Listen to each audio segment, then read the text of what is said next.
euh, expert comptable et commissaire aux comptes au sein du groupe Exconnexium. Et ce matin, je suis ravi de vous présenter notre webinaire sur l'arrêté des comptes 2024. C'est un webinaire que j'ai l'habitude de me présenter depuis quelques années maintenant. Et voilà, j'ai le plaisir, effectivement, et j'en suis ravi de présenter les principales dispositions et les quelques points de vigilance pour cette clôture 2024. On va être ensemble pendant une petite heure et parmi le programme, vous voyez ici, donc nous referons un point sur quelques réponses de la commission des études comptables de la Compagnie nationale des commissaires aux comptes. C'est toujours intéressant de revenir sur certains sujets, sur certaines prises de position compte tenu de l'évolution des textes. Et puis, ce seront également des éléments de doctrine qui sont toujours intéressantes de parcourir et de suivre chaque année. Ensuite, nous verrons quelques points d'attention pour la clôture de 2024. Nous verrons notamment effectivement la problématique des droits à congés payés pendant les arrêts maladie. C'est un sujet qui avait posé beaucoup de problématiques lors de la clôture 2023 et comme vous le savez, une loi est venue légiférer ce sujet-là en avril 2024. Ensuite, nous verrons un sujet original, hein, donc les frais de développement d'immobilisation gérés en interne. Et ça permettra ensuite de rebondir effectivement sur la réforme comptable des solutions informatiques d'application au 1er janvier 2024 et qui permet effectivement de répondre à bon nombre de questions sur l'évolution des logiciels informatiques avec notamment les développements en cloud. Ensuite, nous verrons effectivement la réforme de la modernisation des états financiers, donc la réforme du plan comptable général. Nous l'abandonnons depuis bien 3 ans maintenant, et ça y est, donc celle-ci sera d'application au 1er janvier 2025. Donc il est important d'y revenir dessus et de s'y préparer. Et enfin, nous suivrons effectivement la réglementation européenne sur la CSRD et les normes ESRS. Alors, comme vous le savez, pour ceux qui suivent l'actualité, effectivement, il y a une réflexion actuelle sur des processus de simplification, voire de report de l'entrée en vigueur de ces normes. Donc, on commence tout d'abord par la doctrine comptable de la Compagnie nationale des commissaires aux comptes, avec quelques avis récents effectivement sur les règlements comptables et notamment sur la comptabilisation du chiffre d'affaires ou alors les immobilisations. Alors pour démarrer sur le chiffre d'affaires, effectivement, comme vous le savez, les règles comptables afférentes au chiffre d'affaires sont relativement restreintes et ne prennent pas toujours en compte l'ensemble des dispositions et les modèles économiques des entreprises. Comme vous le savez, on a souvent des difficultés dès lors qu'il est question de comptabiliser dans le temps les prestations de services continus, ou alors les prestations de services discontinus à échéance successive, ou alors les contrats composites où vous avez la vente d'un bien et les prestations de services qui sont attachées. Donc ça soulève souvent de nombreuses problématiques. La commission des études comptables et de la compagnie des commissaires aux comptes est fréquemment consultée sur le sujet et est amenée à donner des réponses et des avis. C'est de la doctrine, évidemment, ce ne sont pas des règles qui peuvent s'imposer, qui peuvent être appliquées par les entreprises. Voilà, on a tous en tête des contrats composites qui parfois sont très complexes, hein. Souvenez-vous, autrefois, nous achetions un abonnement à un téléphone portable. Le téléphone portable vous étiez vendu 1 € moyennant un engagement d'abonnement pendant 48 mois. Ça, c'était un peu la règle autrefois. Voilà, donc se posait effectivement la question comment comptabiliser le chiffre d'affaires afférent à la vente du bien. Et on a fréquemment effectivement ce genre de consultation compte tenu des contrats composites. Et donc, comme vous le savez, l'autorité des normes comptables a lancé un projet en 2019 de réforme d'une règle comptable sur le chiffre d'affaires. Donc, donc, il est possible effectivement que l'autorité des normes comptables soit amenée effectivement à dupliquer en quelque sorte, à transposer la norme IFRS 15. Donc, la norme IFRS 15, elle propose en fait une méthodologie d'analyse d'un contrat de vente de biens ou de services afin de proposer une solution. Donc, c'est une démarche en plusieurs étapes. La première étape, c'est l'identification de l'accord. Quels sont les contrats et les dispositions en vigueur entre les différentes parties. Deuxième étape, l'identification des livrables, c'est-à-dire les biens ou services qui composent l'accord, et la possibilité effectivement de les distinguer, parce qu'un bien peut être indépendant ou non d'un service. Troisième étape, l'évaluation du chiffre d'affaires. L'objectif étant de rattacher la part de chiffre d'affaires à chacun des livrables. Et bien sûr, on peut avoir aussi une part variable à ce chiffre d'affaires. Et enfin, la dernière étape, c'est la détermination du fait générateur, c'est la délivrance du bien, c'est-à-dire le moment à partir duquel le client pourra bénéficier du bien ou du service. Donc ça, effectivement, c'est une méthodologie d'analyse. Je pense qu'à terme, effectivement, la compagnie des commissaires aux comptes sera toujours autant sollicité sur des points d'application, parce que voilà, ça c'est une méthodologie d'analyse, et comme vous le savez, le modèle économique des entreprises et de leur activité, leurs biens et services évolue dans le temps. Donc effectivement, l'ANC a notamment consulté et a lancé une consultation il y a quelques mois. Et comme je l'évoquais, la difficulté, c'est bien souvent sur les contrats composites. Donc dans un contrat composite, vous avez plusieurs livrables, soit des biens, soit des services, et qui peuvent être dépendants ou interdépendants sur la durée. Donc on peut avoir par exemple un prix global pour l'ensemble des biens et des services, notamment lorsqu'il est question de solutions informatiques, ou alors un prix distinct pour chacun des livrables. Donc là, l'enjeu, ça va être de pouvoir allouer en fait le prix global à chacun des livrables. C'est parfois très compliqué, surtout quand il est question de prestations continues. Et enfin, l'autre enjeu, effectivement, c'est de savoir identifier les coûts et les obligations liées au contrat. L'objectif est donc de constater des provisions pour les coûts futurs, ou alors de constater des provisions pour les éventuelles rétractations de contrats. Voilà. Voire des produits constatés d'avance lorsqu'il est question de réduire les avantages autorisés par ce contrat. Alors, on présente ici effectivement un premier avis de la commission des études comptables de la compagnie. Donc, il est question ici d'une activité de commercialisation de formation professionnelle en ligne, en e-learning forcément. Et donc, c'est une formation qui est dispensée aux clients. Donc, ce qu'on sait, c'est que les clients peuvent avoir accès à tout moment à cette solution cloud. Donc, c'est en ligne, 24 heures sur 24 et 7 jours sur 7. Euh, L'ouverture de l'accès se fait dès lors que le paiement est validé. Donc, parmi les services qui sont fournis aux clients, il y a la formation qui est mise à disposition avec l'envoi d'un identifiant d'un mot de passe, des services ultérieurs, notamment de l'assistance administrative, technique ou pédagogique pour le client. Euh, Bien entendu, effectivement, c'est une solution en cloud, donc le client n'a aucun droit de propriété intellectuelle, il ne peut pas dupliquer des supports qui sont diffusés sur cette plateforme. Mais par contre, il y a un point qui est intéressant dans ce sujet-là, c'est qu'à la fin de son stage de formation, le client perçoit une attestation qui est également conditionnée à la réalisation d'un certain nombre d'heures de formation. Donc, on sait que la solution, elle est capable de récapituler les heures pour chacun des stagiaires. Et ça, c'est un point important dans la reconnaissance du chiffre d'affaires. Donc effectivement, vous l'avez compris, la question est de savoir comment on va comptabiliser le chiffre d'affaires de cette solution. Donc il y a plusieurs questions à se poser. La première des questions, c'est est-ce que les prestations sont dépendantes sur le plan technique? C'est-à-dire, est-ce qu'on peut découper les prestations durant tout l'accès à cette plateforme de formation? Alors, en l'espèce, c'est une prestation continue, donc on n'est pas capable de scinder les différentes prestations. Donc, on va dire que c'est une offre de formation qui est globale, qui est intégrée techniquement dans cette solution cloud. Deuxième point qui a à voir effectivement à la dépendance sur le plan technique, c'est la dépendance sur le plan financier. Effectivement, le client y verse un droit global pour l'ensemble des services et qui s'étale dans le temps. Et enfin, le dernier point, c'est le caractère accessoire des services ultérieurs, c'est-à-dire la prestation d'assistance qui est concédée par l'entreprise. Donc en l'espèce, on ne peut pas euh, avoir un accès à cette prestation de formation sans pour autant bénéficier des services accessoires.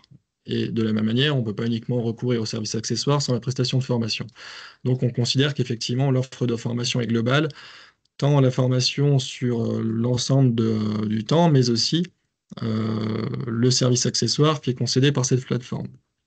Donc la commission d'études comptables de la compagnie a considéré qu'effectivement il convient d'étaler le chiffre d'affaires sur la durée de la formation, mais par contre, on peut effectivement découper en fait la prise de chiffre d'affaires en fonction des historiques de connexion.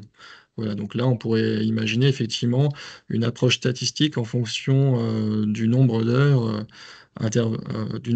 de chacun des stagiaires. Voilà. Et à ce moment-là, constater les produits constatés d'avance au fur et à mesure de l'avancement de la prestation.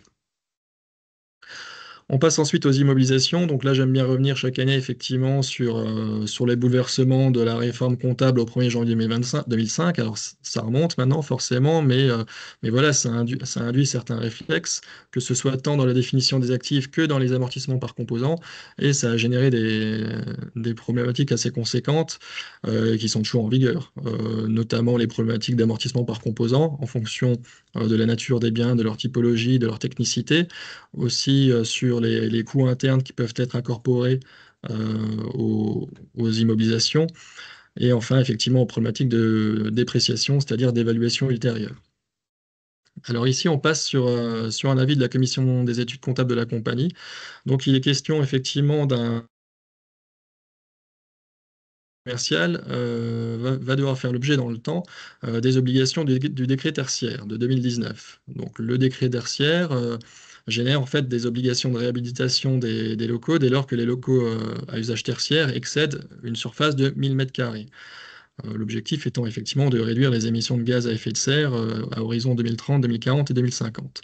Donc la question qui se pose ici, c'est comment traiter ces travaux de réhabilitation, que ce soit, des travaux engagés par le propriétaire ou alors par le preneur du bail. Voilà, parce que forcément, le preneur du bail va devoir disposer de locaux qui soient aux normes du décret tertiaire. Alors, la commission des études comptables de la compagnie a envisagé deux solutions, mais elle a quand même rappelé en préambule qu'il n'y avait pas d'obligation actuelle à la date de clôture. C'est-à-dire que le preneur du bail, il n'a pas d'obligation de constater une provision, étant donné qu'il peut sortir à tout moment et il peut résilier son contrat de bail. Se pose maintenant la question de qui réalise les travaux de réhabilitation. Dans le premier cas de figure, ce sont les travaux qui sont réalisés par le bailleur. Donc dans ce cas de figure-là, en fait, il va refacturer tout simplement tel un complément de loyer les travaux au preneur. Donc le preneur, il a alors deux solutions, soit comptabiliser immédiatement le complément de loyer en charge, soit répartir linéairement dans le temps, sur la durée résiduelle, les travaux qui sont mis à sa charge. Cette option 1 serait, semble-t-il, plus justifiée économiquement. Et le deuxième cas de figure, ce sont les travaux qui sont alors engagés par le preneur à son initiative en fonction effectivement des besoins, donc notamment des agencements, des aménagements, de la réparation. Et à ce moment-là, les travaux sont comptabilisés en immobilisation corporelle.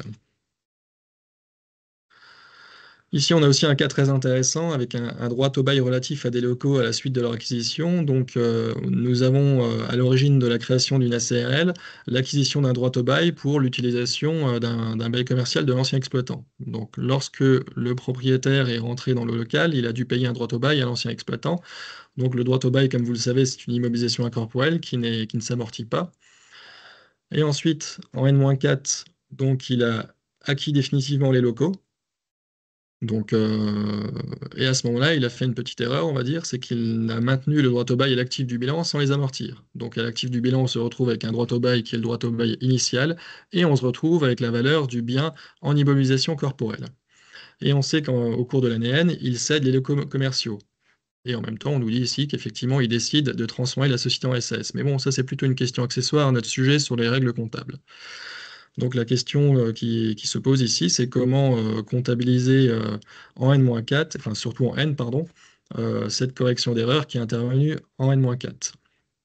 Alors effectivement, en N-4, on acquiert les locaux commerciaux.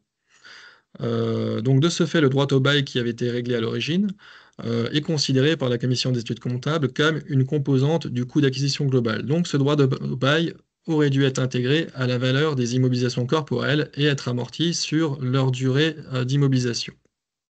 Donc de ce fait, quand on se positionne au cours de l'année N, on doit faire cette correction d'erreur, reclasser ce droit au bail en immobilisation corporelle et effectivement envisager l'amortissement sur la durée résiduelle. Donc les amortissements qui auraient dû être considérés, constatés entre N-4 et N, doivent faire l'objet d'une correction d'erreur, c'est-à-dire d'un amortissement exceptionnel.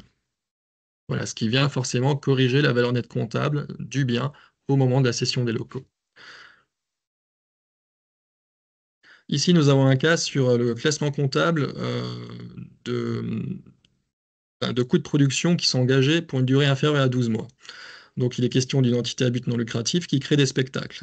Parmi les caractéristiques des coûts de création de spectacles, nous avons plusieurs types de coûts, donc des frais de montage, de la scénographie, la conception de costumes, de décors, et on sait que les coûts sont engagés en septembre et octobre de l'année N pour des spectacles et des représentations qui auront lieu de mars à juin N+1. Donc, la question qui se pose ici, c'est peut-on ou doit-on comptabiliser les immobilisations, sachant que la durée de ces immobilisations est inférieure à 12 mois? Alors, la commission des études comptables a considéré qu'effectivement, ce n'est pas parce que ces coûts de production sont inférieurs à 12 mois qu'on doit considérer que c'est de la charge, on doit retenir l'ensemble des critères d'activation d'immobilisation. Donc ici, on estime que les coûts de production et de développement de ces spectacles sont bien des immobilisations, donc on doit les immobiliser et les amortir sur la durée effective d'utilisation, qui serait inférieure à 12 mois. Effectivement, là, on peut imaginer que la tentation était grande pour la société de passer les coûts en charge et de constater des charges constatées d'avance. Mais par contre, on considère ici que les coûts de production de ce spectacle sont considérés comme des immobilisations. Ici, il est question effectivement d'une subvention d'investissement donc qui est rattachée à des immobilisations. Donc nous avons une association qui reçoit deux courriers de notification de subvention. D'une part, une subvention qui est destinée à l'acquisition d'un logiciel. Donc ce logiciel sera acquis au cours d'exercice N et un second module sera installé en N+1. Et nous avons aussi l'acquisition de mobilier, de matériel pédagogique qui sera échelonné dans le temps entre N+1 et N+2. Donc on sait qu'effectivement, on connaît notre budget et notre enveloppe de subvention. On sait que la subvention ne peut pas excéder 80% du montant des factures qui vont être présentées par l'association. Donc ça, c'est un cas relativement classique qu'on a l'habitude de rencontrer dans le secteur non lucratif. Donc ce que l'on fait en général, bien souvent, c'est qu'effectivement, on constate la subvention en respectant les conditions suspensives. C'est-à-dire que la condition substantive, c'est l'acquisition des immobilisations. Donc le fait générateur, c'est la réalisation effective des investissements qui sont financés par subvention. Donc on va constater les subventions d'investissement au fur et à mesure du dégagement des investissements et de leur justification des dépenses, parce que forcément les autorités de tarification, les autorités qui subventionnent, requièrent systématiquement la justification des dépenses.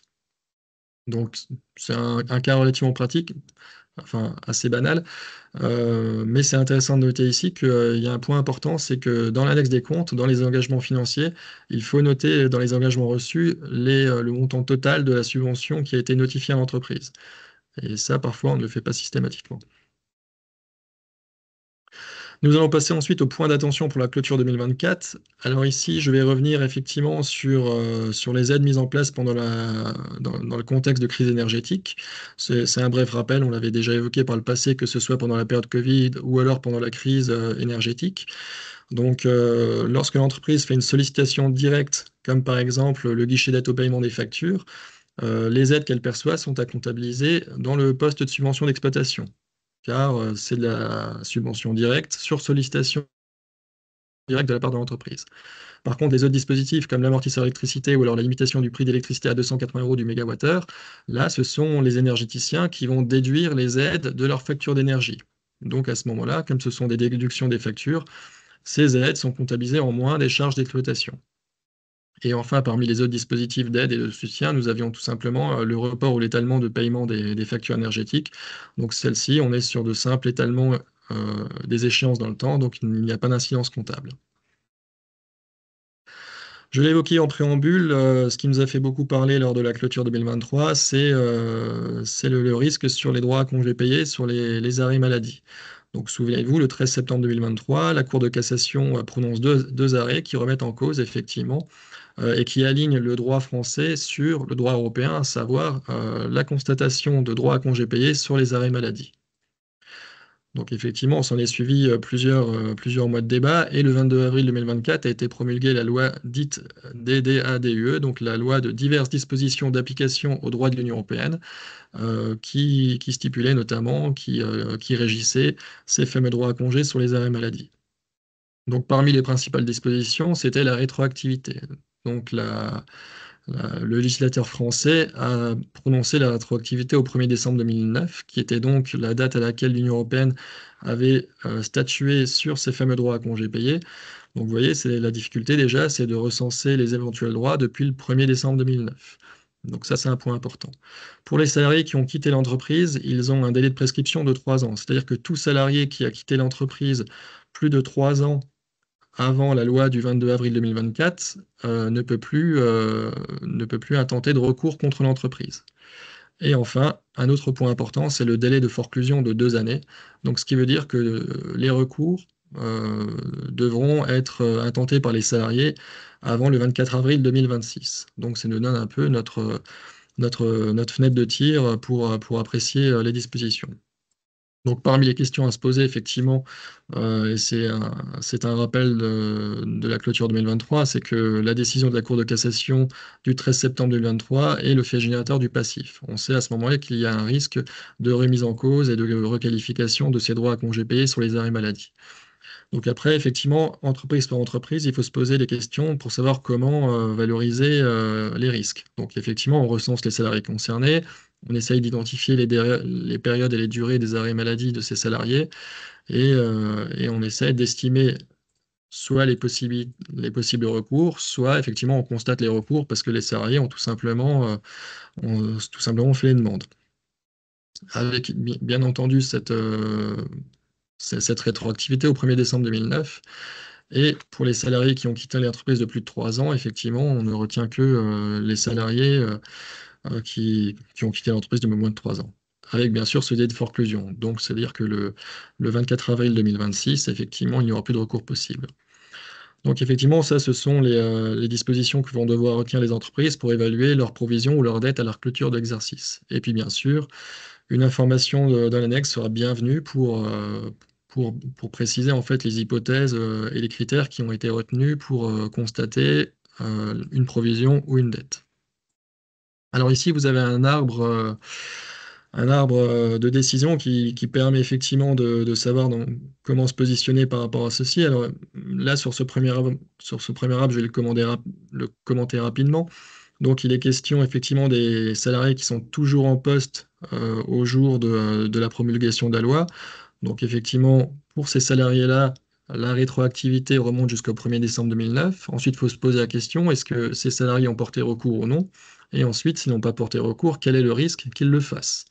Bien sûr, on va recenser pour chacun des salariés les droits à congés payés qu'ils auraient pu percevoir durant les arrêts maladie et on va les valoriser. Sachant que le droit à congés payés sur les arrêts maladie, c'est un droit de 24 jours par période de référence de droit à congés payés. Voilà, donc soit le salarié a fait une demande et elle a été acceptée, donc à ce moment-là, on constate une dette dans les comptes, soit il n'y a pas eu de demande et l'entreprise estime le risque. Et là, ça fait l'objet d'une provision pour risque à hauteur des droits complémentaires à CP qui ont été estimés. Pour les salariés qui ont quitté l'entreprise depuis moins de 3 ans, au 22 avril 2024, pardon, donc effectivement, on retient effectivement les mêmes modalités, sauf que cette fois-ci, effectivement, la population est moins conséquente et clairement circonscrite aux salariés qui ont quitté l'entreprise depuis moins de 3 ans. Donc effectivement, s'ils ont porté recours et l'entreprise en est d'accord, ben, il y aura une dette qui représente l'indemnisation à verser, soit on estime les recours potentiels et à ce moment-là, il y a une provision pour recours euh, en cas de risque de requalification. Un autre point important, c'est le relèvement des seuils comptables au 1er janvier 2024. Donc ça, c'est une ordonnance qui a été publiée le 28 février 2024 et qui a relevé les seuils. Donc, comme vous le voyez ici, les micro-entreprises, les seuils de bilan sont passés de 350 à 450, pour le chiffre d'affaires de 700 à 900. Pour les petites entreprises, on était à 6 millions d'euros de total bilan, on passe à 7,5. Pour le chiffre d'affaires, on passe de 12 à 15 millions. Pour les moyennes entreprises, on passe de 20 à 25 millions. Pour le chiffre d'affaires, de 40 à 50 millions. L'obligation de nommer un commissaire aux comptes, elle passe de 4 millions d'euros à 5 millions d'euros pour le total bilan, de 8 millions d'euros de chiffre d'affaires à 10 millions d'euros de chiffre d'affaires. Et enfin, pour les grands groupes qui présentent des groupes consolidés, on passe de 24 millions d'euros de total bilan à 30 millions d'euros de total bilan. Et pour le chiffre d'affaires, on passe de 48 millions à 60 millions. Là, je rappelle effectivement que pour les groupes consolidés, rappelez-vous, c'est en 2016 que les seuils avaient été pour une première fois réévalués. On était passé de 15 millions d'euros de total bilan à 24 millions et on était passé de 30 millions d'euros de chiffre d'affaires à 48 millions. Donc là, en l'espace de 10 ans, on relève les seuils de prestation des comptes consolidés de x2. Alors, quels sont les impacts? Effectivement, les seuils sont applicables à compter du 1er janvier 2024 pour ce qui relève de l'application des seuils micro, petites et moyennes entreprises. Pour l'obligation de nommer un commissaire aux comptes, donc là, la commission des études juridiques de la compagnie s'est prononcée, mais il n'y a pas eu de réponse formelle de la chancellerie. Donc, la commission des études de la compagnie a considéré que effectivement, les seuils s'appliquaient à compter des exercices ouverts au 1er janvier 2024, c'est-à-dire que la question se posera lors des assemblées générales d'approbation des comptes qui se tiendront en 2025. Et enfin, pour les seuils relatifs à l'exemption d'établir et de publier des comptes consolidés, là également, on les applique à compter des seuils au 1er janvier 2024. On vient maintenant aux frais de développement d'immobilisation générée en interne, qui est un sujet qui soulève beaucoup de problématiques et qui est assez intéressant. Donc on revient effectivement sur les notions de frais de recherche et de frais de développement, parce qu'il faut scinder les deux en droit comptable français. Donc effectivement, c'est parfois assez complexe de distinguer les frais de recherche des frais de développement. Les frais de recherche, on a plutôt tendance à dire que ce sont les frais de recherche qui sont en amont du développement expérimental. Donc on est plus dans la recherche fondamentale, mais pas forcément dans la conception de projets.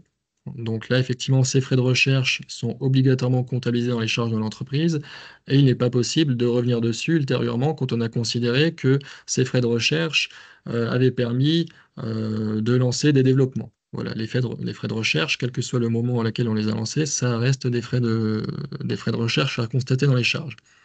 Et les frais de développement, bah, effectivement, il y a l'option, c'est une méthode de référence pour les comptabiliser à l'actif en immobilisation incorporelle. Donc effectivement, dès lors que ces frais de développement, ils se rapportent à des projets qui sont nettement individualisés, qui ont des sérieuses chances de réussite technique et de rentabilité commerciale, peuvent faire l'objet d'une activation en immobilisation. C'est la méthode de référence. Alors là, je rappelle effectivement qu'en droit comptable français, on parle depuis 2018 de méthode de référence et non plus de méthode préférentielle. En 2018, effectivement, on a revu ces méthodes de référence afin effectivement d'en exclure la comptabilisation à l'avancement des contrats à long terme, qui n'est plus une méthode préférentielle. Et évidemment, quand il est question de frais de développement et de solutions informatiques, on y reviendra tout à l'heure, il n'y a pas d'option. Les solutions informatiques sont obligatoirement comptabilisées en immobilisation incorporelle. Donc, les critères cumulatifs à retenir pour identifier et valoriser des coûts de développement à l'actif en immobilisation incorporelle, c'est tout simplement la faisabilité technique. Donc, il faut montrer effectivement que le développement en cours, il a une faisabilité technique et de chances de réussite technique. Il a l'intention d'achever l'immobilisation incorporelle et de l'utiliser ou la vendre. Donc là, on en revient à la capacité de l'entreprise à finaliser effectivement le projet.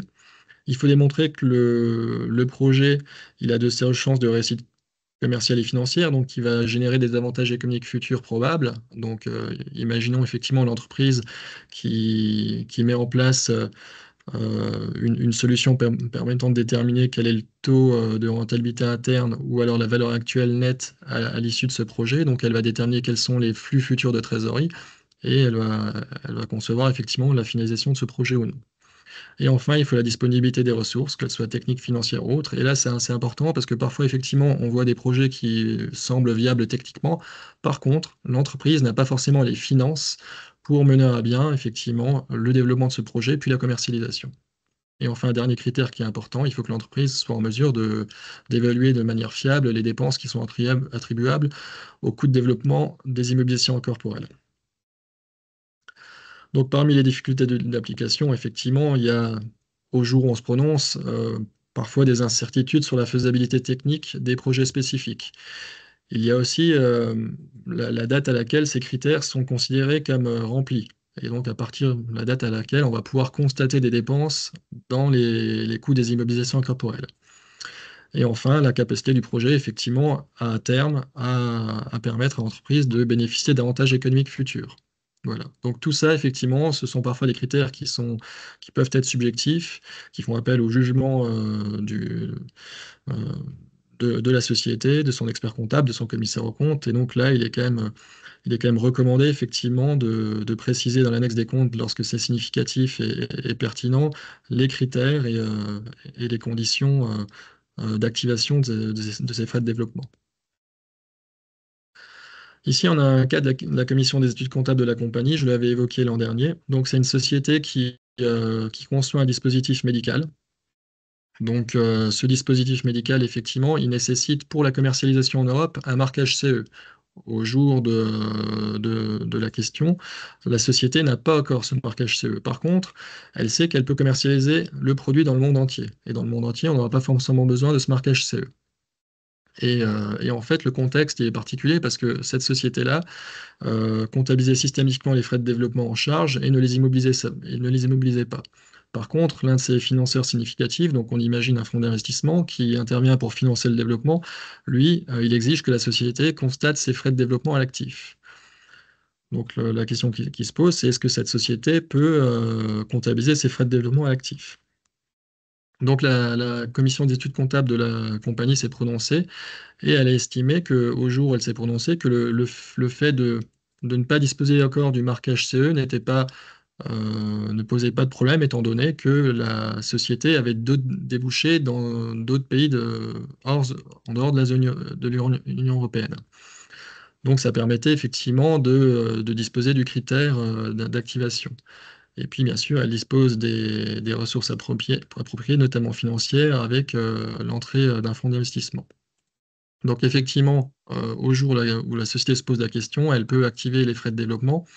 Donc ça constitue un changement de méthode comptable, hein, parce qu'elle passe de la comptabilisation de frais de développement en charge à la comptabilisation des frais de développement en immobilisation incorporelle.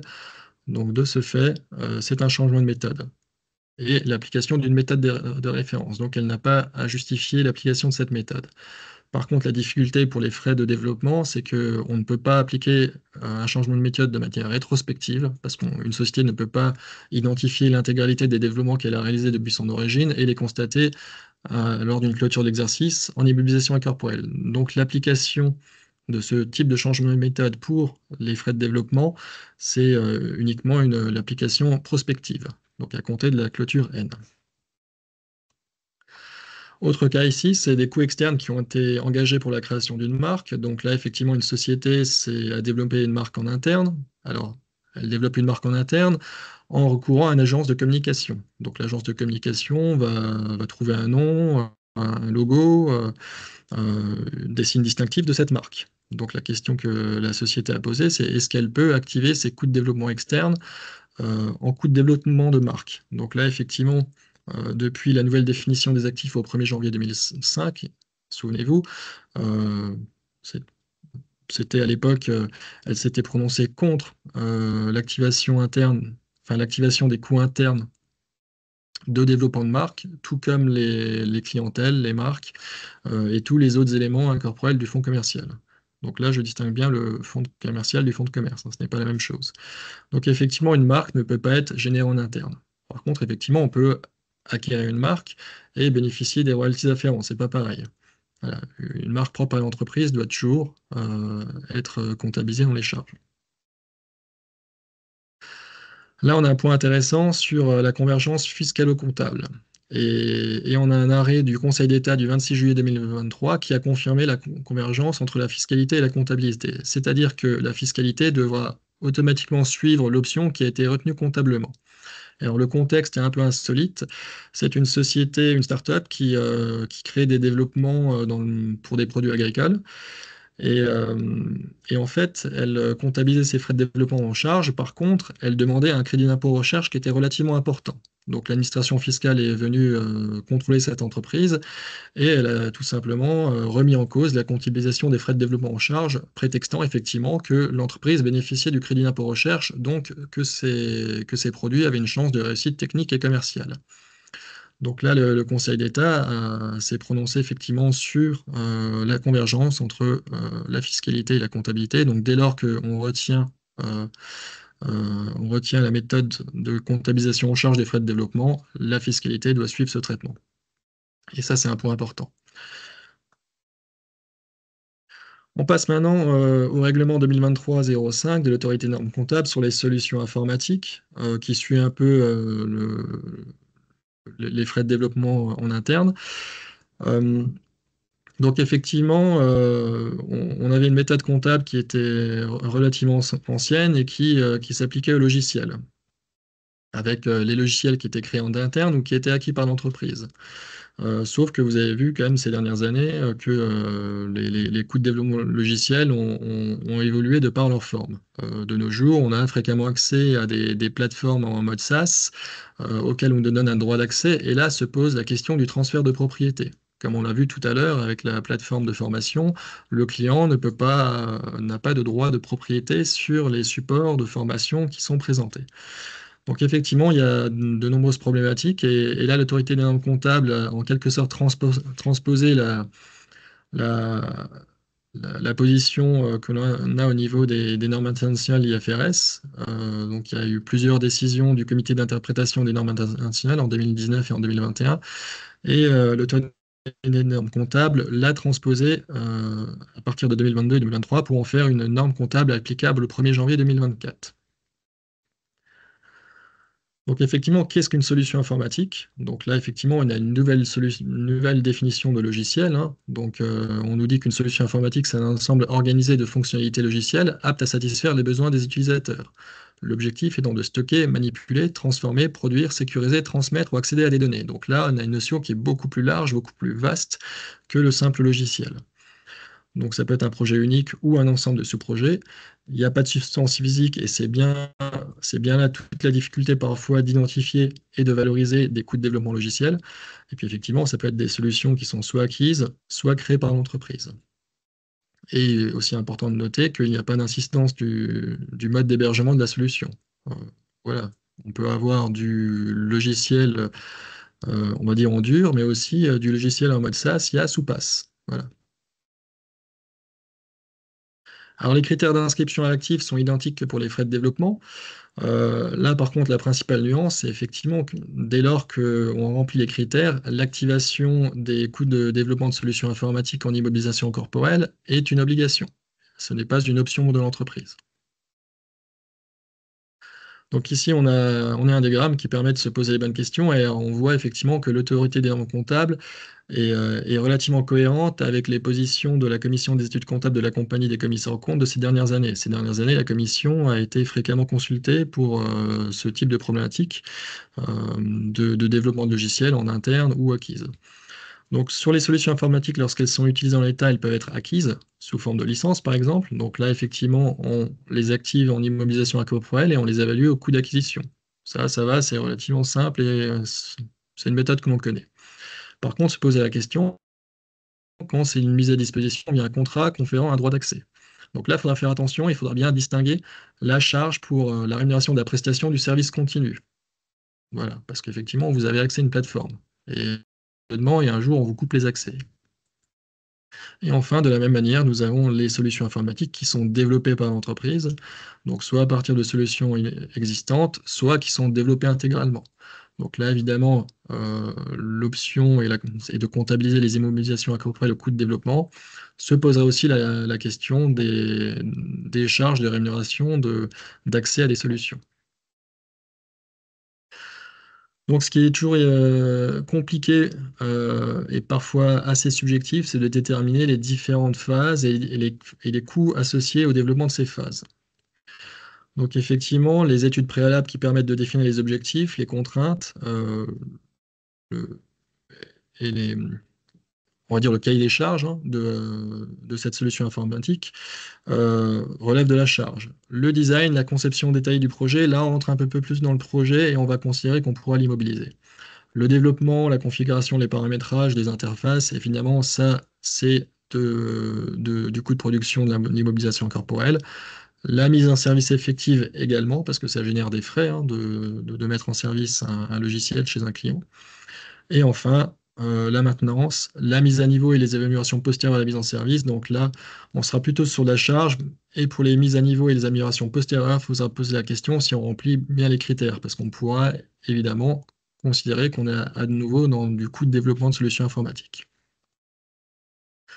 Donc ici, un petit tableau pour vous présenter effectivement les coûts de production, donc les coûts qui vont être inclus, donc les coûts de conception détaillés, les coûts de configuration, les coûts d'adaptation et de modification du code source, les coûts liés aux essais et aux tests de bon fonctionnement. Donc ça, évidemment, on va pouvoir les inclure dans le coût de développement de la solution informatique. Par contre, en seront exclus, par exemple, les coûts des études préliminaires, les coûts de migration, les coûts relatifs au changement d'organisation et les frais généraux administratifs. Évidemment, les frais généraux administratifs, comme sur l'ensemble des immobilisations générées en interne, on ne les intègre pas au coût de production. Je l'ai évoqué il y a 2 minutes, donc comment constater, comment comptabiliser les coûts ultérieurs une solution informatique. Donc, il faut se poser la question, est-ce que cette solution, ce coût ultérieur et complémentaire va améliorer la performance de la solution informatique ou est-ce qu'elle va prolonger la durée de vie? Dès lors qu'on est capable de mesurer que ces coûts ultérieurs vont pouvoir augmenter les avantages économiques futurs, effectivement, on va les constater en coût de solution informatique en immobilisation incorporelle. Si c'est du simple débogage de développement logiciel, là, on sera plutôt sur de la charge. Et les autres points d'attention, effectivement, ce sont les sites Internet, parce que les sites Internet, ce sont des développements informatiques. Donc rappelez-vous, les sites Internet, il faut quand même distinguer les sites vitrines, où là, vous faites un site Internet uniquement à des fins de publicité. Donc là, effectivement, on considère que c'est de la charge. Par contre, on les distingue des sites marchands, des sites d'e-commerce, où là, effectivement, sont rattachés des avantages économiques futurs à ces sites marchands. Donc là, effectivement, il n'y aura pas de changement parce qu'effectivement, un site Internet vitrine ne remplit pas les critères d'activation des solutions informatiques. On n'attend pas des avantages économiques futurs d'un simple site publicitaire. Il faudra faire également attention aux éléments corporels qui peuvent être associés à nos coûts de solutions informatiques, parce que forcément, si on développe une solution informatique en interne, ben, on va avoir des coûts corporels associés, hein. Voilà, les amortissements et dépréciations, alors forcément, c'est jamais simple au lancement d'une nouvelle solution informatique de connaître à l'avance la durée de vie économique de cette solution informatique. Donc là, effectivement, il va falloir mener une étude de marché pour savoir pendant combien de temps on va pouvoir utiliser et bénéficier des avantages économiques. Donc là, sera quand même bienvenu de noter dans l'annexe des comptes annuels les modalités d'amortissement et les durées d'amortissement. Voilà. Et pour ce qui concerne la prestation bilan, effectivement, ça ne change pas, sauf que l'intitulé de compte est désormais l'intitulé solution informatique dans le compte 205. Donc, effectivement, ce nouveau règlement de l'ANC entre en vigueur au 1er janvier 2024. Donc, c'est le premier exercice d'application. Comme pour les frais de développement générés en interne, c'est un changement de méthode comptable qui est induit par une réforme de l'autorité des normes comptables, mais on ne peut pas l'appliquer de manière rétrospective. Comme pour les frais de développement générés en interne, on n'est pas capable d'identifier et de retracer de manière rétrospective l'ensemble des coûts de solutions informatiques. Donc, on va le faire de manière prospective. Voilà. Donc ici, on a un cas, et peut-être qu'un jour vous avez été confronté, hein, si vous êtes dans le développement informatique. Enfin, moi, c'est un cas que j'ai vu il y a quelques années. Donc, c'est une entité qui développe une solution informatique qu'elle commercialise. Et donc, au moment où elle développe, ben, elle peut faire des développements informatiques sur la base de demandes de clients ou alors pour répondre à un produit du marché. Et donc, à ce moment-là, on développe pour l'ensemble de la clientèle. La question qui se pose, c'est est-ce que les frais de développement à l'initiative d'un client peuvent être comptabilisés dans les immobilisations incorporelles? Donc là, effectivement, on se pose la question du contrat. Et donc là, il faudra quand même bien revoir le contrat parce que pas qu'il y ait un droit de propriété du client sur le codage et sur les éléments spécifiques de la solution informatique. Si tel n'est pas le cas, il faudra se poser la question, est-ce que le développement spécifique à la demande d'un client peut également être commercialisé à d'autres clients? Si tel est le cas, le développement spécifique de ce client-là, s'il peut être commercialisé à l'ensemble des clients de l'entreprise, on pourra l'immobiliser en solution informatique, en immobilisation incorporelle. Par contre, si c'est uniquement pour répondre aux besoins d'un client et si le développement logiciel sera uniquement mis à disposition d'un client, donc là, on considère tout simplement que c'est un marché, donc les encours de coûts de production seront à valoriser dans les encours de production au stock.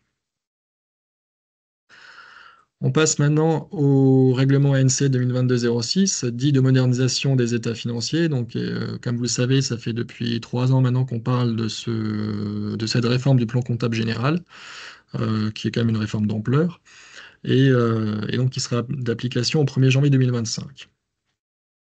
Donc cette réforme du plan comptable, effectivement, elle va imposer une nouvelle définition de résultat exceptionnel.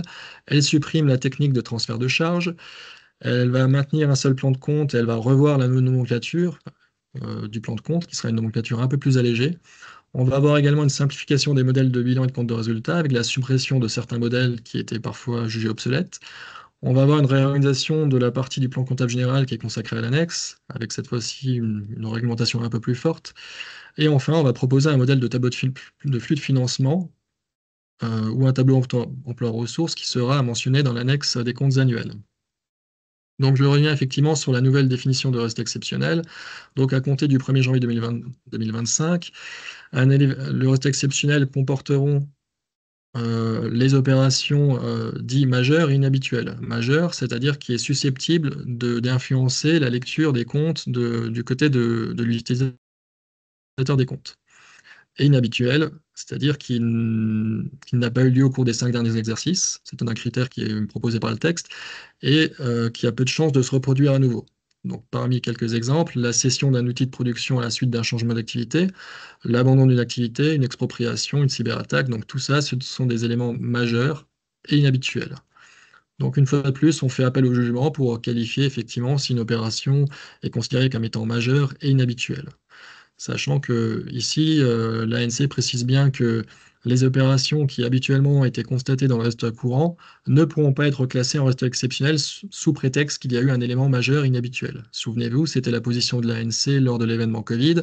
Certains avaient demandé à pouvoir comptabiliser certaines charges, voire certains produits en exceptionnel, prétextant l'événement Covid. Non. Par nature, une opération qui se comptabilise dans le reste courant doit être maintenue en reste courant, nonobstant l'intervention, la survenance d'un élément exceptionnel. Donc demeureront inscrits en reste exceptionnel les provisions réglementées, les corrections d'erreurs et les changements de méthode comptable inscrits en résultat. Voilà. Et bien sûr, les opérations majeures inhabituelles. L'autre point important, c'est la suppression de la technique des transferts de charges. Alors effectivement, c'est une particularité française. Je me souviens d'un professeur qui nous disait que le transfert de charges était la poubelle du droit comptable français. Et c'est vrai que c'est pas toujours très lisible pour les non-comptables, parce qu'on va retrouver dans ce poste des indemnisations, des atténuations de charges, et le post-transfert de charges, il a été développé en France par principe de non-compensation des charges et des produits. Donc ce poste de transfert de charges, il serait supprimé, et donc on serait amené à constater certains produits, soit dans le chiffre d'affaires, soit dans les autres produits, ou alors en déduction des charges concernées. Par exemple, les avantages en nature qu'on a l'habitude de comptabiliser dans le poste de transfert de charges d'exploitation seraient comptabilisés en déduction de la masse salariale. La modification du plan de compte et la révision de la nomenclature, donc effectivement, cette réforme du plan comptable va proposer une suppression d'environ 200 comptes. Donc le plan comptable va être revu à ce niveau-là, mais par contre, les entreprises auront la possibilité de maintenir un système plus développé avec des subdivisions nécessaires à leur système d'information comptable. Évidemment, certaines entreprises ont un système comptable bien plus fourni et étoffé que la simple proposition du plan comptable général. Et donc, dans le règlement ANC 2022-06, on a un tableau de correspondance entre la nomenclature des comptes et les postes des états financiers. Donc ça, vous voyez, c'est réglementé dans le PCG. Les modèles des états financiers, donc on ne conserve plus qu'un seul modèle, à savoir le bilan en tableau avant répartition et le compte de résultat en liste. C'est-à-dire que les modèles qui portaient sur les comptes de résultat en tableau, le bilan en liste et après affectation des résultats ne pourront plus être utilisés par les entreprises. Et donc là, on peut aussi noter, c'est assez insolite, que l'autorité des normes comptables offre la possibilité aux entreprises de ne pas présenter un poste s'il ne comporte aucun montant. Alors là, on imagine mal les éditeurs de logiciels euh, proposer des modèles où les postes viennent se supprimer dès lors qu'il n'y a pas de montant. Au niveau de l'information dans l'annexe des comptes, effectivement, donc là, le règlement de l'ANC est très réglementé. Voilà, on a clairement les informations qui doivent être présentées dans l'annexe par type d'information, et on a l'annexe de l'autorité, enfin, le règlement de l'autorité de normes comptable propose également des tableaux qui sont normés, donc des tableaux obligatoires comme les tableaux des mouvements des postes d'immobilisation, d'amortissement de provision, les tableaux des filiales et participations, et on aura aussi des tableaux à caractère indicatif, donc non obligatoires. Voilà, comme par exemple un tableau qui présenterait les principes comptables retenus par l'entreprise, les tableaux de variation des capitaux propres, donc ceux-ci seraient non obligatoires. La particularité, effectivement, et l'originalité de cette réforme comptable est la prestation d'un tableau de financement dans l'annexe des comptes annuels. Donc, souvenez-vous, hein, depuis 1984, et les sociétés euh, astreintes à publier les documents et rapports prévus dans le cadre de la prévention des difficultés des entreprises présentent un tableau de financement. Donc, c'est le fameux tableau de financement ou de bilan où on voit la décomposition de l'évolution du Fonds de roulement mondial global. Ensuite, nous avons le tableau emploi des ressources pour les variations de BFR. Et enfin, ça aboutit à la variation de trésorerie. Voilà, donc certaines entreprises connaissent ce tableau. Alors, il n'est pas toujours lisible, hein.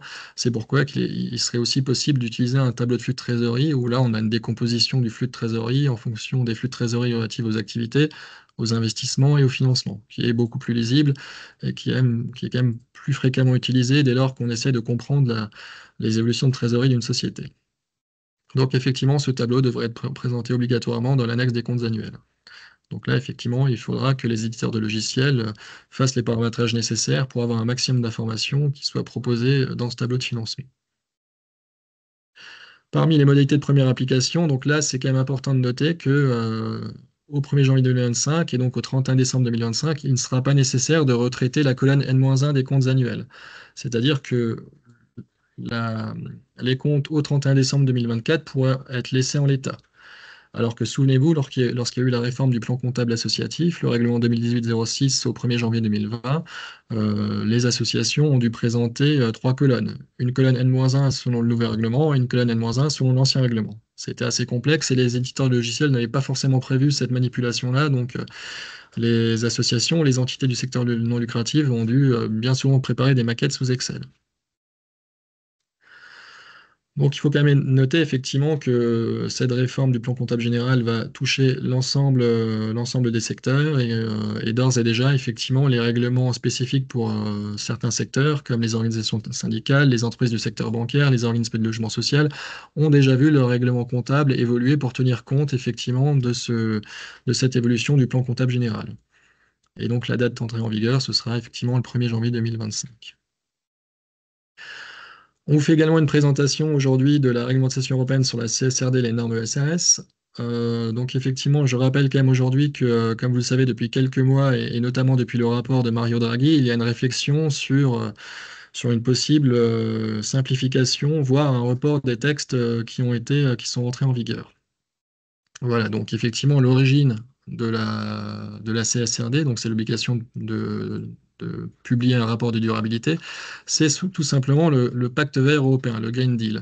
Donc l'origine et la volonté du Green Deal, c'est tout simplement de flécher effectivement les investissements, les capitaux vers les investissements plus durables, d'encourager la transparence à long terme des entreprises sur leurs bonnes pratiques de durabilité et donc, effectivement, il y a un certain nombre de dispositifs qui ont été mis en place depuis quelques années. Le premier règlement, c'est le règlement SFDR qui concerne en fait les entreprises du secteur financier. L'objectif de ce règlement, c'est effectivement d'apporter de la transparence sur les acteurs financiers et aussi de flécher les investissements sur les capitaux plus durables. Donc là, l'objectif est donc de fournir effectivement les quelque sorte des informations de durabilité sur les émetteurs financiers. Le deuxième règlement important en bas à droite, c'est la taxonomie. Donc la taxonomie, comme elle ne l'indique pas, c'est un système de classification des activités durables des entreprises. Et donc l'idée est d'identifier les activités les plus polluantes et de venir leur attribuer des objectifs de performance écologique. Et donc, pour chacune de ces activités qui ont été classées par l'Union européenne, on va devoir communiquer sur des indicateurs, dès lors qu'elles seront éligibles avec les activités durables. L'autre texte en vigueur qui a été publié en 2024, mais qui n'a pas encore été transposé dans le droit des États membres de l'Union européenne, c'est la CS3D. Donc, c'est le devoir de vigilance des entreprises, la Corporate Sustainability Due Diligence Directive, où là, ce sont des engagements de vigilance de la part des entreprises. Donc, ça n'a pas encore été transposé en droit comptable français. Il semblerait que l'objectif, ce soit de le transposer en 2026. Et enfin, le texte qui nous intéresse, c'est la CSRD, donc la Corporate Sustainability Reporting Directive, qui est donc cette fameuse norme avec l'obligation de présenter un rapport de durabilité pour les entreprises concernées, en vertu de normes, et on va y venir. Donc effectivement, là, on fait un bref rappel effectivement des évolutions de réglementation sur l'information de durabilité, sachant que la France a été précurseur sur le dispositif, hein. Ça remonte à 2001 et la loi sur les nouvelles régulations économiques. Donc en 2001, effectivement, les sociétés cotées étaient astreintes de publier dans leur rapport de gestion des informations sur leurs impacts sociaux, sociétaux et environnementaux. Donc là, ça concernait environ 700 entreprises à l'époque. Et en fait, c'était de simples informations dans le rapport de gestion. Le commissaire aux comptes était alors astreint à lire et à s'assurer de la cohérence d'ensemble de ces informations. Puis en 2010 est venue la loi Grenelle 2. Donc là, effectivement, on a étendu ces obligations de publication et on les a un peu plus réglementées. Donc c'est-à-dire que désormais, à partir de 2010, étaient concernées par les informations de durabilité les entreprises cotées, mais également les grandes entreprises qui avaient plus de 500 salariés et plus de 100 millions d'euros de chiffre d'affaires. Donc là, on avait une liste de 40 thématiques sur les informations sociales, sociétales, de durabilité, d'environnementale et de gouvernance, avec cette fois-ci un contrôle un peu plus poussé, c'est-à-dire qu'en fait, l'entreprise devait nommer un organisme tiers indépendant qui devait se prononcer sur la sincérité des informations. Et en même temps, le commissaire aux comptes, il attestait de la présence des informations dans le rapport de gestion de l'entreprise. En 2014, et c'est là qu'a commencé effectivement le Green Deal européen, pardon, avec la publication de la directive NFRD, comme Non-Financial Reporting Directive. Donc là, effectivement, on va dire que la directive européenne s'est en quelque sorte imprégnée de ce qui existait en France. Donc effectivement, là, on impose aux sociétés cotées et des informations euh, sur les enjeux environnementaux, sociaux et sociétaux et de gouvernance. Cette directive NFRD, elle a été transposée en France en 2010. Là, ça a été une mise à jour de ce qui existait déjà de par la loi Grenelle 2. Voilà. Et en 2022, effectivement, la directive CSRD est publiée au niveau de l'Union européenne et elle a fait l'objet de la transposition en droit comptable français le 6 décembre 2023. Donc, qui est concerné par la reporting, la directive CSRD? Alors, dans un premier temps, au 31 décembre 2024, donc à publier courant 2025, il y a les sociétés cotées, donc les EIP, donc les sociétés cotées, les banques et les assurances. Viendront ensuite, au 31 décembre 2025, c'est-à-dire en 2026, les grandes entreprises. Donc là, on retient la notion de grandes entreprises au regard des seuils de la directive comptable européenne, donc à savoir un total bilan qui excède 25 millions, un chiffre d'affaires de plus de 50 millions et un effectif de plus de 250. Bien entendu, pour les groupes, on présente une information pour l'ensemble du groupe consolidé, et donc les seuils seront à 30 millions d'euros pour le bilan consolidé, à 60 millions d'euros pour le chiffre d'affaires consolidé.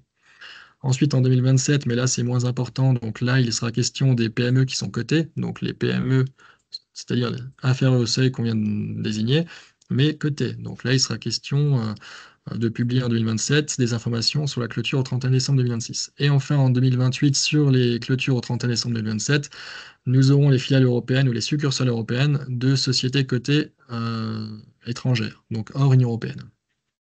Voilà, donc ce calendrier va peut-être faire l'objet d'une révision à l'issue de la directive Omnibus qui va être publiée avant le 28 février 2025.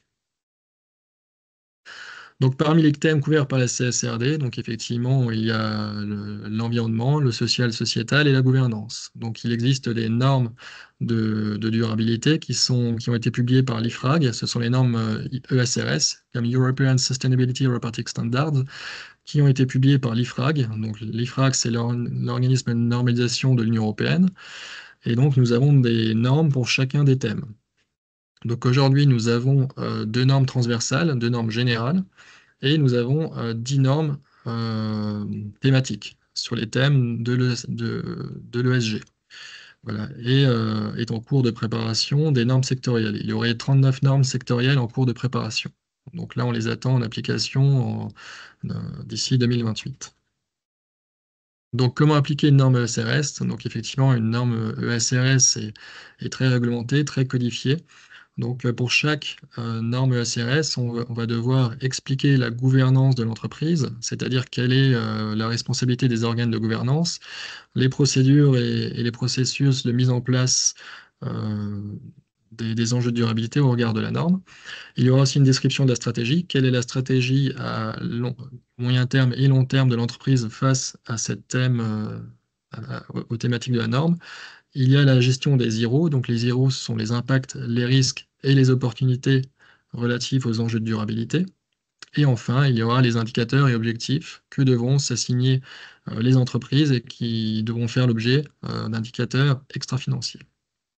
Voilà, donc il y a effectivement deux normes transversales qui permettent de savoir comment préparer l'information de durabilité, et il y a 10 normes thématiques sur l'environnement, le social et la gouvernance. Alors le principe de double matérialité est- a été généré effectivement par les normes CRS. Voilà. Donc qu'est-ce que la double matérialité? C'est à la fois la matérialité d'impact, c'est-à-dire quel est l'impact de l'entreprise sur son environnement et sur l'environnement de manière générale. Donc ça, c'est la matérialité d'impact. Et il y a aussi la matérialité financière, qui est donc l'impact de l'environnement sur l'entreprise, parce qu'elle peut générer des risques, mais aussi des opportunités. Donc dès lors qu'un thème de la durabilité recouvre à la fois uniquement l'un des deux de ces impacts, effectivement, l'entreprise devra publier en fait une information de durabilité.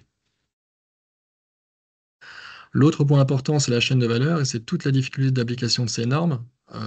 C'est-à-dire qu'en fait, on va devoir publier de l'information qui concerne la chaîne de valeur amont et aval de l'entreprise. Donc amont, on va avoir les fournisseurs, les sous-traitants. Donc c'est-à-dire que l'entreprise est responsable effectivement de ce qui se passe chez ses sous-traitants et ses fournisseurs. Il va devoir rendre compte des activités et de la manière de procéder de ses sous-traitants. De la même manière, nous allons avoir la chaîne de valeur aval, donc chez les clients, les distributeurs et les usagers. Donc là, effectivement, il sera question du transport des produits jusqu'à l'utilisation des produits. C'est un peu ce qu'on fait déjà avec les bilans carbone, les bilans de gaz à effet de serre, où il y a trois scopes, le scope 1, le scope 2 et le scope 3. Et donc le scope 3, effectivement, c'est la chaîne amont et aval. Donc ici, on présente effectivement une feuille de route pour se préparer à la CSRD. Donc effectivement, on va dire que c'est bien de s'y préparer nonobstant de ce qui va se passer dans les jours à venir au niveau de l'Union européenne. Mais effectivement, dans un premier temps, il faut se former, sensibiliser les équipes. Donc là, il sera question effectivement de communiquer sur le sujet auprès des différents responsables qui pourront interagir et travailler sur ce sujet. Donc il faut donc adapter son organisation. On peut imaginer des groupes de travail dans les entreprises concernées par les CSRD. Une fois que ceci sera assez mûr, on pourra imaginer effectivement une analyse de double matérialité. Donc l'entreprise, sur l'ensemble de ses activités, sur l'ensemble des thèmes, va regarder si elle est concernée ou non par les différentes normes SRS. Donc chaque fois, on se pose la question, est-ce que on a la matérialité d'impact ou la matérialité financière? Si on a les deux, évidemment, on traite le sujet. Si on en a un des deux, également. On fait un diagnostic de la situation actuelle. Euh, une sorte d'audit, effectivement, sur les pratiques actuelles et comment les faire évoluer, et aussi, in fine, comment produire l'information. Le plus complexe va être de collecter la donnée, sachant qu'effectivement, il n'y a pas d'information, il n'y a pas de système d'information à même de préparer de l'information extra-financière, comme on pourrait l'avoir avec un logiciel de comptabilité. Donc là, effectivement, il y a toute une structure à mettre en place, un moyen de recenser les informations, avec des difficultés en plus pour l'ensemble de la chaîne de valeur amont et aval. Et enfin, effectivement, en bout de chaîne, mais pas forcément en bout de chaîne, parce que le commissaire aux comptes, le vérificateur de durabilité, va effectivement analyser l'ensemble du process et les méthodologies pour y arriver durant toute la phase, avec effectivement l'objectif étant d'émettre un rapport sur le rapport de durabilité de l'entreprise. Voilà, bah écoutez, je vous remercie de votre attention. J'en ai fini pour cette présentation sur l'arrêté des comptes annuels qui présentait les principales dispositions. Et bien sûr, vos interlocuteurs ex-Connexium sont à votre disposition pour toute question. Et il me semble que certaines questions ont peut-être déjà été lancées dans le Teams, mais je ne les vois pas. Voilà. En tout cas, je vous remercie de votre présence et de votre attention. Je vous souhaite une bonne journée.